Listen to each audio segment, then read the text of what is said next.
Amen. Amen. Hallelujah.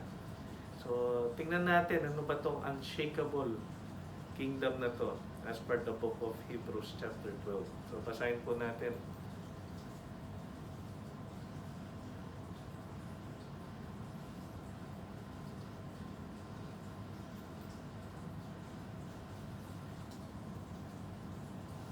Ayan.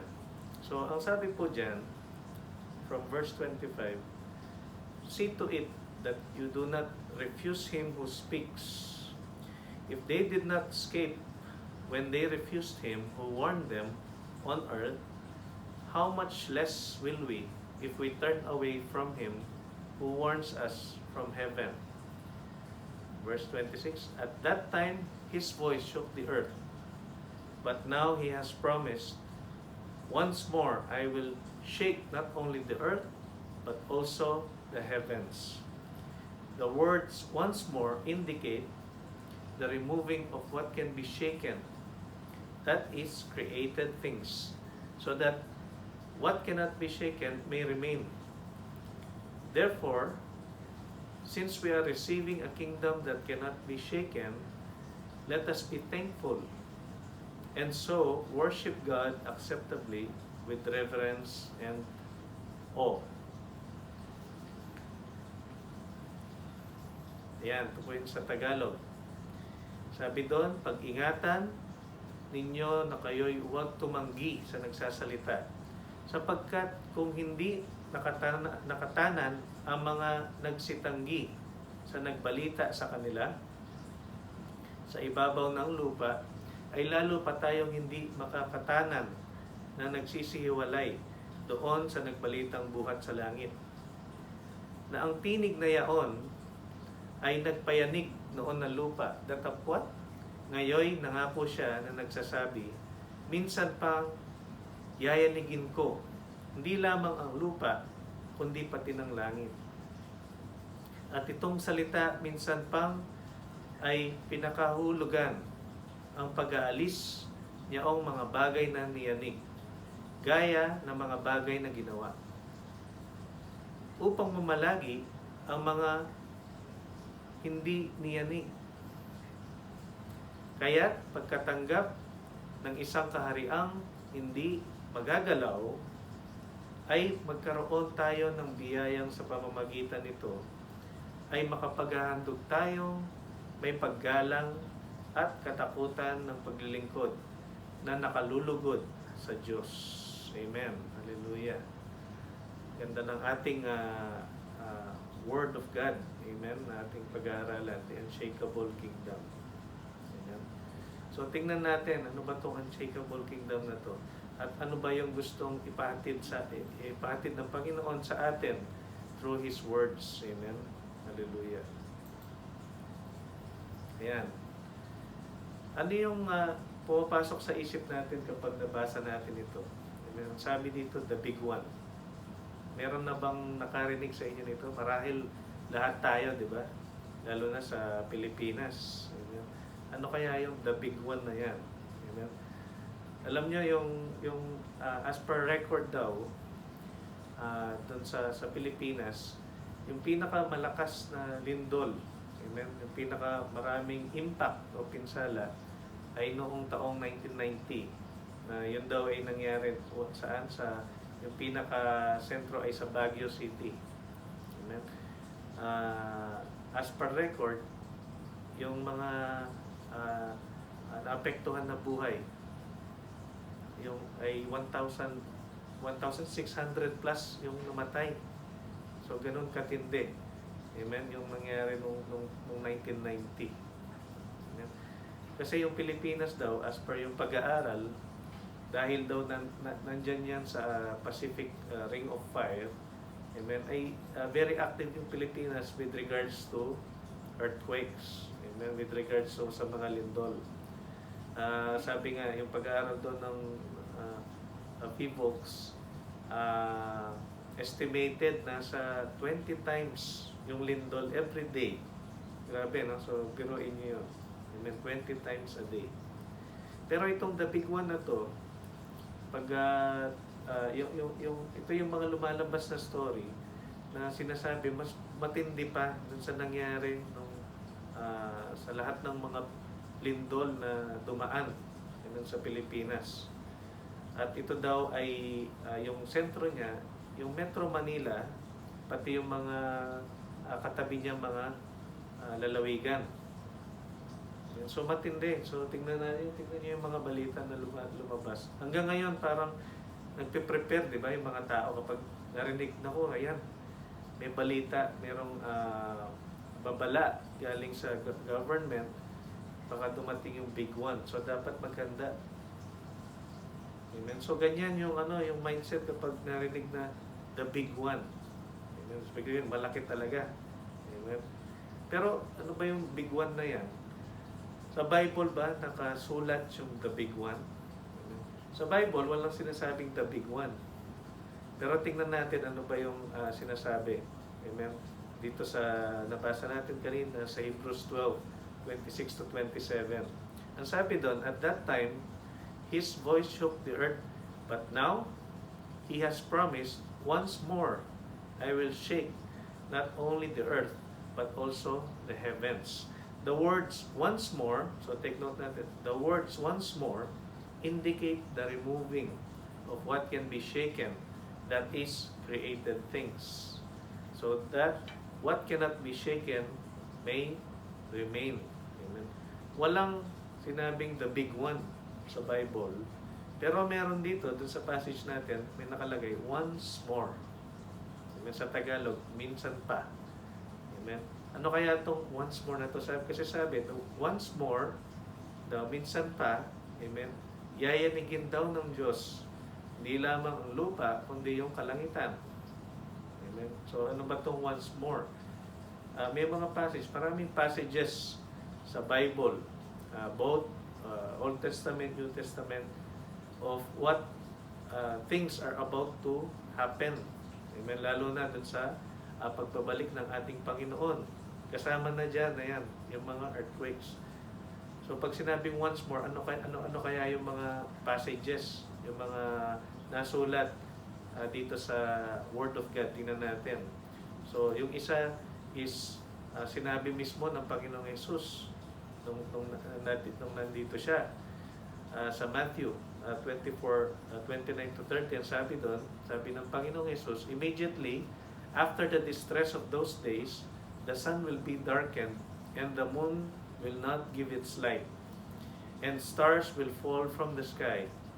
Tignan nyo to. And the heavenly bodies will be shaken. Yan. So yung kalangitan daw, shaken. Then will appear the sign of the Son of Man in heaven. Yan yung sinabi sa Matthew 24:29 to 30. Amen. Sabi rin sa Isaiah chapter 24:18 to 20. Ayan, basahin natin. Sabi doon, the foundations of the earth tremble. The earth is utterly broken. The earth is rent asunder. The earth is violently shaken.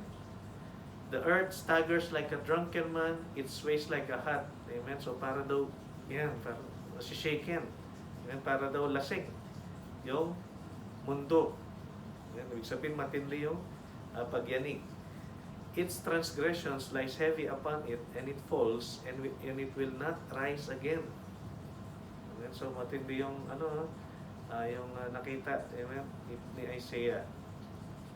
Ano pa? Nasasabi din yan o nasusulat din yan sa Revelations, sa Book of Revelations. So sa Revelation 6:12 to 14, ang sabi doon, ito yung nakita ni John, yung pinakita sa kanya. Sabi doon, I watched as he opened the sixth seal. There was a great earthquake. The sun turned black like sackcloth made of goat hair. The whole moon turned blood red, and the stars in the sky fell to earth as figs drop from a fig tree when shaken by a strong wind. Amen. Nakaranas na ba kayo na lalo na 'di ba nung kabataan natin, minsan ayaw nating umakyat ng mga puno. Amen. Lalo na kung manipis lang yung yung trunk ng puno. Naalala ko nung bata kami, pag nakita namin ang daming bunga nung, alam niyo yung saresa o yung aratilis, di ba? So, isa sa amin, yayanigin yung puno. Amen? Para maglaglagan yung mga aratilis o yung mga bunga. Amen? Naalala niyo ba? O kahit anong puno yan na madaling yugyugin para mahulog yung mga bunga. Amen? Parang ganyan daw, no? Yung mga stars daw, yung mga bituin parang mahuhulog. Stars in the sky fell to earth para daw yung puno na niyayanig. Amen? Parang ganyan daw yung mangyayari. Yung nakita ni John. At yung sabi sa verse 14, the heavens receded like a scroll being rolled up, and every mountain and island that was removed from its place. Grabe, matindi yung mangyayari. Ano pa? Sa Revelation 16, 17 to 18, the seventh angel poured out his bowl into the air, and out of the temple came a loud voice from the throne saying, "It's done." Then there came flashes of lightning, rumblings, peals of thunder, and a severe earthquake. Severe earthquake, sabi doon. At so, take note nyo to, itong naka-underline. Sabi doon, no earthquake like it has ever occurred since mankind has been on earth, so tremendous was the quake. Ang sabi dyan, wala pa daw na walang kasing lakas itong earthquake na mangyayari na to since na nandito yung humankind. Amen? So, pag kinumpare natin to, ito kaya yung big one. Amen? So, maraming tao natatakot ng sinasabing big one. Pero kung titingnan natin, parang mas matindi yung sinasabi na mangyayari sa Bible. Kasi yung sabi doon, yayanagin ng Diyos, hindi lang yung lupa, kundi yung kalangitan. So, grabe. Amen? So, kapatid, kung ikaw, narinig mo to, o nabasa mo, marahil nabasa mo na dati, o ngayon mo lang nabasa o napakinggan, ano yung reaction mo? Ano yung naiisip mo? Ano yung standing mo? Amen? Ikaw ba ay nababahala? Ikaw ba ay natatakot? O ikaw ay nagagalak pa? Amen? Depende sa iyan. Depende sa standing mo. Amen? So, tingnan natin ano ba yung sabi sa Hebrews 12:27 and 28. Sabi doon, the words once more indicate the removing of what can be shaken. That is created things. So that what cannot be shaken may remain. And then, ang sabi sa 28, therefore, since we are receiving a kingdom that cannot be shaken, let us be thankful and so worship God acceptably with reverence and awe. So, yung writer ng Hebrews, merong dalawang bagay dyan na sinasabi. Amen? Meron siyang kinukumpara. Amen? Ano kaya yon? So, yung una, shakeable. And then, unshakable. Amen? Ano yung sabi doon? Sa verse 27, yung shakeable daw ay yung mga bagay na ginawa o yung mga created things. Yun daw yung nayayanig. Amen? At ito daw yung mga mawawala. Amen? At yung unshakable, ano yung unshakable? Yun daw kaharian o yung kingdom that we are receiving na ating tatanggapin. Amen? Yan yung sa verse 28. Amen? Kaya ako sinabi kanina, ano ba yung reaction mo kapag nalaman mo o narinig mo yung sabi sa Bible na yung mangyayari ay yayanagin ng Diyos ang lahat. Lupa, kalangitan, amen? At wala pa daw nangyari na earthquake tulad nito dahil sobrang tindi nito. Amen? So, depende yan sa standing mo. Amen? Kasi, kung ikaw ay ngayon mo lang nalaman, halimbawa, itong tinutukoy ng Bible, ngayon mo lang narinig. Amen? Kung ikaw, alam mo na kapag nangyari yun, masasama ka dun sa mga bagay na mawawala, talagang matatakot ka, mababahala ka.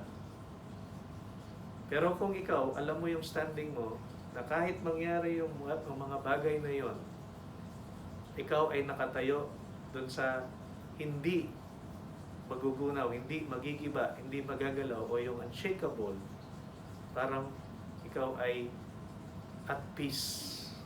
Amen. Ikaw ay joyful pa rin, nagre-rejoice ka pa rin. Amen. So, kung ano yung, saan ka nakatayo, amen, kung ano yung standing mo sa buhay mo, amen, doon ka ba sa mga bagay na nawawala, yun ba yung doon ka ba naka-attach, o naka-attach ka dun sa mga bagay na hindi mawawala o hindi mayayanig, hindi magagalaw. Amen. So, ayan, sabi doon ay yung mga shakeable things daw will be removed. Matatanggal lahat yan. Hindi magre-remain. At ano yun? Lahat ng ginawa. Lahat daw ng created things. Amen. Kasi sabi nga, di ba, ng Diyos dun sa Book of Revelations, I am making everything new. Amen. Bago lahat. Amen. Pagdating ng araw. Amen. Yung inaantay natin na pagbabalik ng Panginoon. At yung mga unshakable ay mananatili. They will remain. Amen. So parang hindi sila magagalaw kahit anong mangyari. Amen. Hindi sila magagalaw. Mananatili sila. Amen. Yan yung dalawa. Parang ano lang din yan. Kung naalala nyo, yung parable ng wise and foolish na persons. Amen. Diyan sa Matthew 7:24 to 27. Ang sabi ng Panginoon, yung kwento niya, merong dalawang tao. May dalawang lalaki na kinompare niya. Yung una ay yung foolish man, amen, o yung mangmang, at yung pangalawa is yung wise man, amen, yung matalino, amen, wise. So yung foolish man daw, saan niya tinayo yung bahay niya? So nagtayo siya ng bahay saan? Doon sa sand o doon sa buhangin. Yan sa verse 26. Ano daw nangyari nung dumating yung bagyo? Nung dumating yung malakas na alon o yung baha? Nung dumating yung malakas na hangin? Anong nangyari? Bumagsak daw yung bahay niya. At yung pagbagsak niya, matindi. Yung pagbagsak. Pero itong wise man, nung nagtayo siya ng bahay, ano yung ginawa niyang foundation o pundasyon? Bato, matibay na bato. Kaya nung dumating lahat ng trials, nung dumating lahat ng bagyo, baha, even yung malakas na hangin, yung bahay niya na natili dahil matatag yung foundation niya. Amen? So, ganon yung isang comparison dyan. Kasi pag foolish man, mare-remove lahat yan.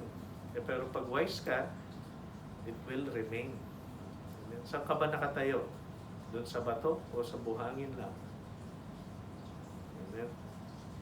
So, ayan. Sa Hebrews 12:28, basahin natin ulit. Ang sabi dyan, ano daw yung natatanggap natin? A kingdom that cannot be shaken. At sino yung sinasabi dyan na makakatanggap? Sabi doon, we are receiving. Amen. We, tayo daw ay tatanggap. Amen. Sigurado ka ba? Nakasama ka? Amen. Dyan. Amen. Sino-sino ba yung we na yan na sinasabi?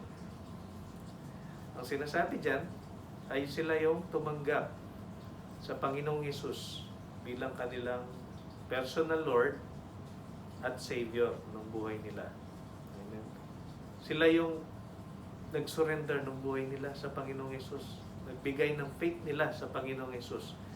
Na ang Panginoong Hesus ay pinadala ng Ama upang mapako sa krus, upang pagbayaran yung ating mga kasalanan sa pamamagitan ng kanyang death and resurrection. Amen. Mga believers, amen. Kung tinanggap mo ang Panginoong Hesus sa buhay mo, kasama ka dyan. Natatanggap ng kingdom that cannot be shaken. Amen. Kasi ang sabi doon, ano ba yung kingdom that we are receiving?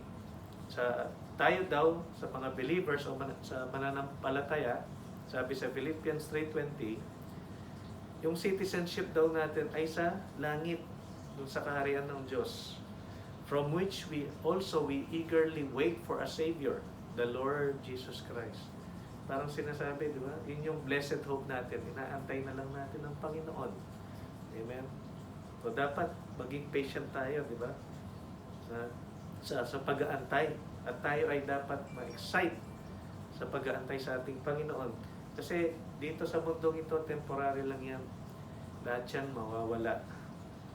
Amen? Pero yung ating citizenship, kung saan tayo patutungo, yung eternal na destination natin dun sa kaharian ng Diyos. Amen? So ngayon, yung tanong, how should we respond? So narinig natin yung sinabi ng writer ng Book of Hebrews. So ano kaya yung dapat natin na sagot dyan? O paano tayo dapat mag-react o mag-respond? Dalawa lang naman yan. Amen? Ano yung number 1? Yung una, kung tinanggap mo na sa buong puso mo, kung ikaw ay sure na tinanggap mo na ang Panginoong Yesus sa buhay mo bilang iyong tagapagligtas at Panginoon. Amen? Anong sabi sa verse 28? Therefore, since we are receiving a kingdom that cannot be shaken, let us be thankful and so worship God acceptably with reverence and awe. Amen? So, parang sinasabi diyan, kung ikaw ay kabilang na dun sa mga tatanggap ng unshakable kingdom o yung kaharian ng Diyos. Amen? Dapat daw tayo ay matuwa. Tayo ay punong-puno ng pasasalamat. Amen? Sa ibang translation, let us be grateful. Dapat daw tayo ay, nagpapasalamat talaga tayo sa ating Panginoon, sa ating Diyos. Amen? Ano pa? Dapat daw sinasamba natin siya. Amen? Na may banal na pagkatakot, na may pagkamangha. Parang namangha, grabe Lord, ang galing mo talaga, ang bait mo. You are so good, Lord. At deserve ka na ikaw ay purihin, sambahin, Lord, dahil sa ginawa mo sa buhay mo. Biruin mo, makakatanggap tayo ng kingdom na hindi magagalaw. Amen? Kahit tayo ay nagkasala, amen, dahil sa biyaya ng Diyos, through our faith in Jesus Christ, yan ang tatanggapin natin. Hindi ba dapat nga talaga ay tayo magpasalamat? Amen? Hallelujah.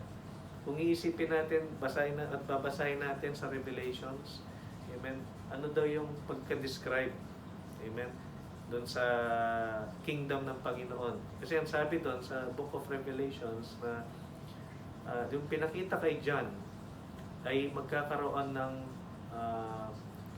New Jerusalem, amen, New Earth. Sabi doon, kasi sabi nga ng Diyos, di ba, I am making everything new.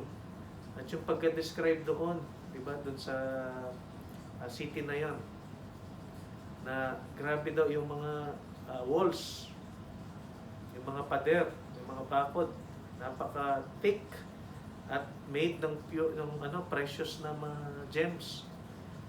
Made of jasper yung wall. Amen. Tapos pati yung mga gate. Amen. Even daw yung kalsada, yung nakita ni John, parang pure gold, precious gold. Amen. So napakaganda. At ano pa yung maganda doon? Ang sabi doon, wala na daw no more sorrow. Wala nang pain, wala nang kahirapan. Wala nang kamatayan. Napakaganda. Amen. Nung kingdom na marireceive natin. Amen. Dahil sa pagtanggap natin sa Panginoong Yesus sa buhay natin. Amen. So yun yung sabi ng writer ng Hebrews. Kung alam mo na yun yung tatanggapin mo, yung kaharian na hindi magagalaw, i-honor natin ang Diyos. Papurihan natin siya, pasalamatan natin siya. Amen. Pagsilbihan natin siya.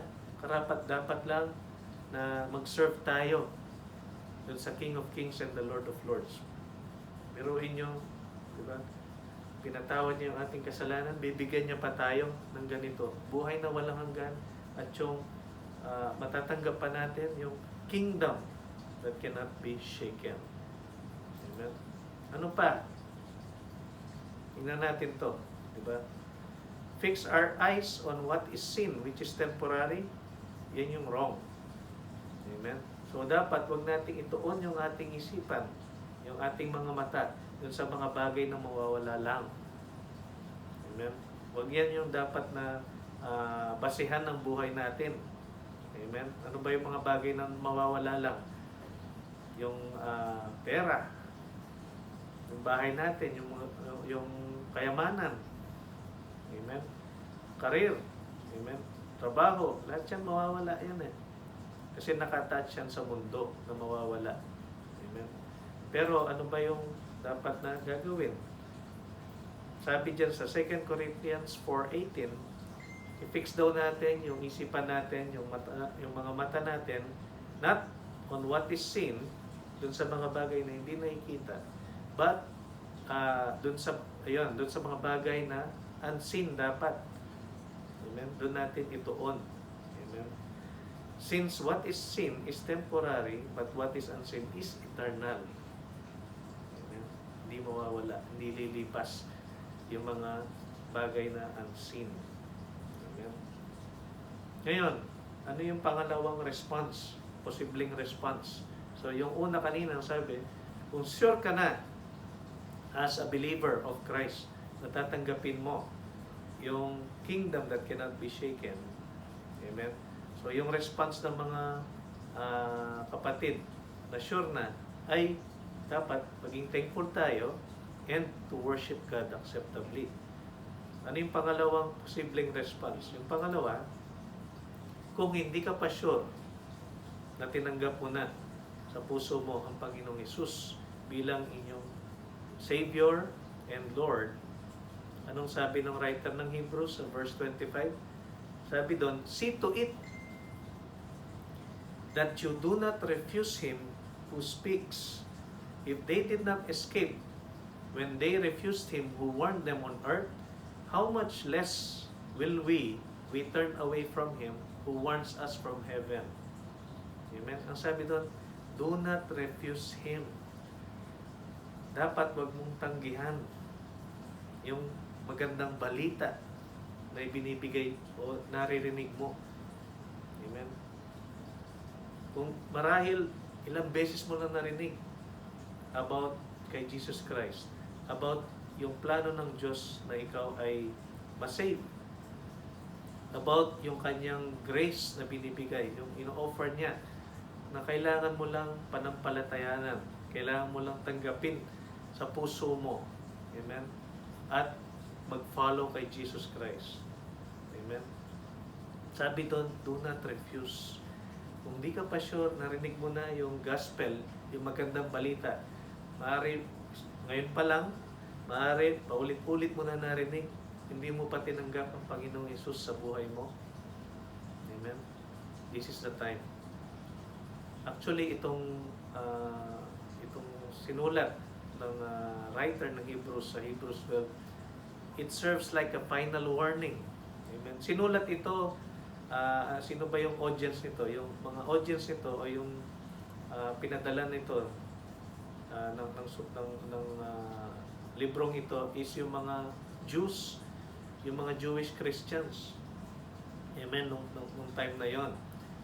Dahil hindi pa sila sure at balak pa nilang bumalik dun sa dating tradition, dun sa old times, yung old tradition, culture, religion nila.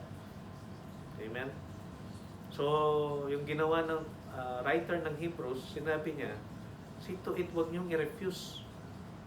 Amen? Sadly, marami pa rin sa kanila ang hindi naniniwala na ang ating Panginoong Jesus, ang tagapagligtas and Savior, hindi pa rin nila binibigay yung buhay nila sa Kanya. Amen? At sabi doon, tingnan nyo, if they did not escape when they refused Him who warned them on earth, how much less will we if we turn away from Him who warns us from heaven? Sino sinasabing they dyan? Yung they dyan ay yung mga Israelites, yung mga Jews nung time ni Moses. Amen. Balikan lang natin sandali yung mga naunang passages. Amen. Para mas maintindihan natin. Ano ba yung ginawa? Ano ba yung naranasan ng mga Israelites nung time na yon? Ayan. So, kinompare ng writer of Jews, dalawang mountain. Una, the mountain of fear. At yung pangalawa, the mountain of joy. Ano ba yung the mountain of fear? Ang sabi doon, sa Hebrews 12:18, you have not come to a mountain that can be touched and that is burning with fire, to darkness, gloom, and storm, to a trumpet blast or such a voice speaking words that those who heard it begged that no further word be spoken to them, because they could not bear what was commanded. If even an animal touches that mountain, it must be stoned to death. The sight was so terrifying that Moses said, I am trembling with fear.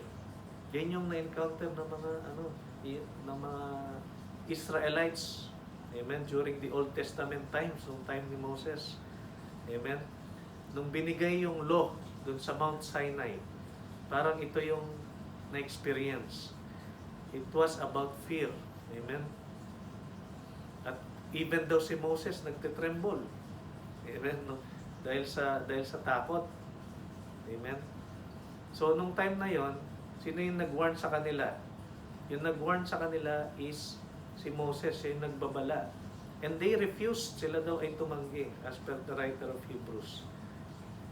At ang sabi doon, kung daw sila ay tumanggi nung time na yon at nagbabala yung tao, ngayon, doon sa New Testament times, ito yung sabi, ito yung the mountain of joy. Sabi doon, but you have come to Mount Zion, the city of the living God, the heavenly Jerusalem.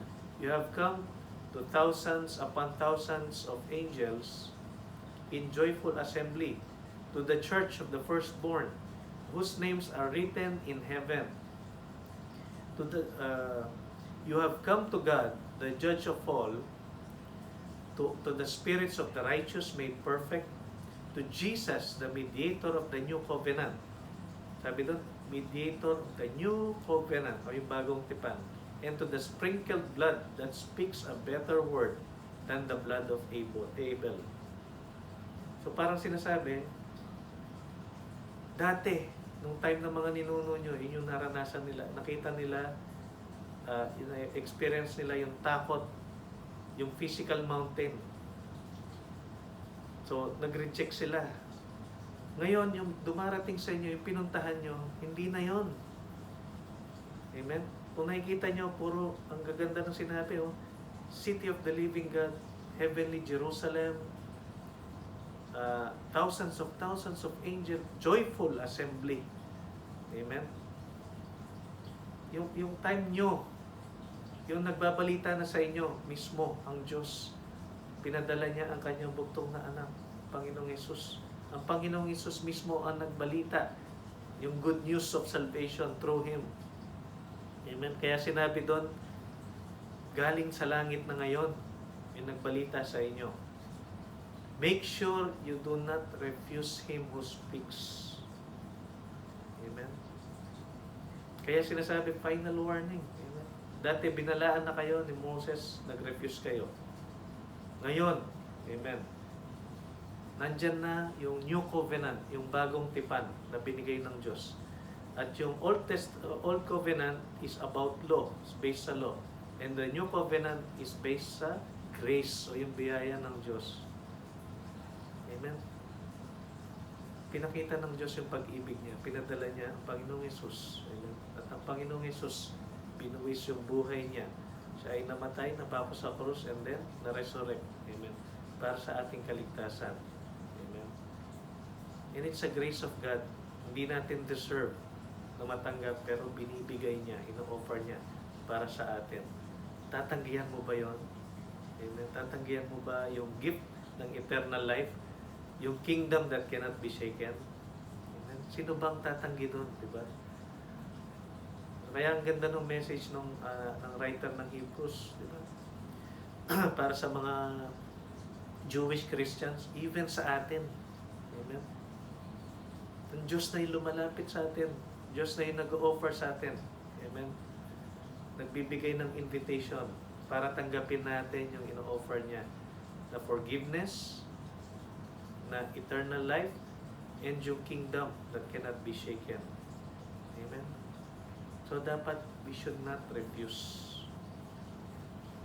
Kaya kung ikaw kapatid, first time mo na marinig ito, o dati naririnig mo na pero hindi mo pa tinanggap ang Panginoong Hesus sa buhay mo, I challenge you. This is the time to decide. Amen. At ang desisyon mo ay mayroong impact, amen, sa eternal, sa eternity. Kung saan ka pupunta later. Amen. Kung ano yung matatanggap mo. Doon ka ba sa mga bagay na mawawala? O doon ka sa mga bagay na hindi mawawala? Sa kingdom that cannot be shaken. Ano yung response mo? Amen. So dapat doon ka na, di ba? Doon sa mga tatanggap na magpapasalamat sa Diyos na mag-worship sa Kanya. Amen. I challenge you. It is time to decide, amen, to accept the Lord Jesus Christ as your personal Lord and Savior ng buhay mo and follow Him. Yan yung challenge sa atin.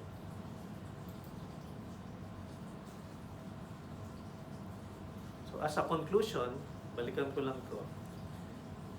Gusto ko lang banggitin muli yung sinabi ng writer ng Hebrews. Therefore, since we are receiving a kingdom that cannot be shaken, let us be thankful and so worship God acceptably with reverence and awe. Amen. Ngayon, alam na natin yung kingdom na tatanggapin natin. Amen. Kapag tayo ay anak ng Diyos, kapag tayo ay mananampalataya, amen, tatanggapin natin yung unshakable kingdom. Amen. So dapat lagi, every time iniisip natin, naaalala natin yan. Hindi ito yung final destination ko. Hindi itong mundong to. Hindi itong nangyayari sa akin. Kaya dapat nagre-rejoice ako dahil alam ko na yung kingdom that cannot be shaken, yung unshakable kingdom, yun yung tatanggapin ko, yun yung inheritance ko. Amen. Hallelujah. Salamat sa Panginoon. Amen. Thank you kay Lord. Napakagandang gift, napakagandang yung napakaganda ng matatanggap natin. Amen. Hallelujah. So, ayan. So, I hope po marami tayong natutunan, marami tayong na-realize. Amen. At yung kagalakan natin ay makita ang bawat isa na nagre-rejoice dahil alam na natin kung ano yung matatanggap natin na kingdom. Amen. From our God through our faith in Jesus Christ. Amen. At tayo ay sama-sama magpupuri sa Kanya doon sa Kanyang kaharian. Worship tayo night and day kasama yung mga angels. Amen. Yun yung ating blessed hope. Amen. Yun yung ating nilulook forward. Amen. Pagdating ng ating Panginoon. Amen. Hallelujah. So, ayan. God bless po sa lahat. Tayo po ay manalangin. Amen. Father, salamat muli, Panginoon, O Lord, sa inyong mensahe, sa inyong mga salita na inyong binigay sa amin, O Lord. Inaalala namin, Panginoon, yung pag-ibig mo, O Lord. Yung biyaya mo, Panginoon, O Lord, na binigay sa amin, Panginoon. Salamat sa regalo, Panginoon, O Lord, sa buhay na walang hanggan, sa pamamagitan ng aming pananampalataya sa aming Panginoong Hesus. Salamat din sa nabasa namin na ang sabi doon, tatanggap kami, O Lord, ng kingdom that cannot be shaken. Napakaganda, Panginoon, O Lord. Sadyang napakabuti nyo, Panginoon, O Lord. At really, Lord, you are amazing, Panginoon, O Lord.